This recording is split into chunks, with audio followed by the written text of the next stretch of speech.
ওনার ব্রেনের যে অবস্থা হচ্ছে, ডান দিকে কানের দিক থেকে গুলি লেগে বাম দিক দিয়ে বের হয়ে গেছে এবং বুলেট ইঞ্জুরির ক্রাইটেরিয়া মানে এটার ধরন হলে যে দিক দিয়ে ঢোকে সেটা ছোট, কিন্তু বের হয়ে যাওয়ার সময় বড় ইঞ্জুরি হয়, সেটা হয়েছে।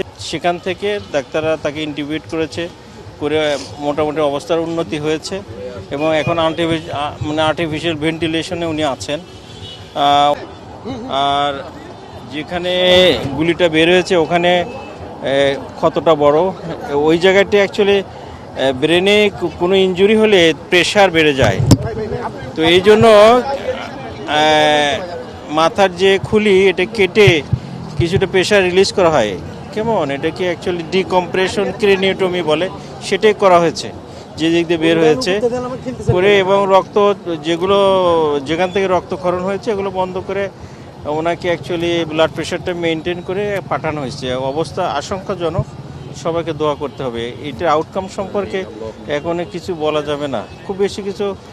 আমরা এই অবস্থায় ডাক্তাররা বলছেন যারা কাজ করেন সবসময়, তাদের অভিজ্ঞতায় খুব বেশি আশা করতে পারছেন না। আল্লাহ রিসিভ করে ওই সময় তার অবস্থা বেশি খারাপ ছিল, একবার কার্ডিয়াক অ্যারেস্ট হয়ে গিয়েছিল এবং ওই সময় যেটা আমরা নিউরোলজিক্যাল পেশেন্টের যে বিভিন্ন উপসর্গ দেখে তার অবস্থান নির্ণয় করি, সেটাকে গ্লাসগো কোমা স্কেল, সংক্ষেপে জিসিএস বলে। এটা তখন 3 ছিল। 3 অ্যাকচুয়ালি একদম সর্বনিম্ন, 3 থেকে 15 ধরেন। তো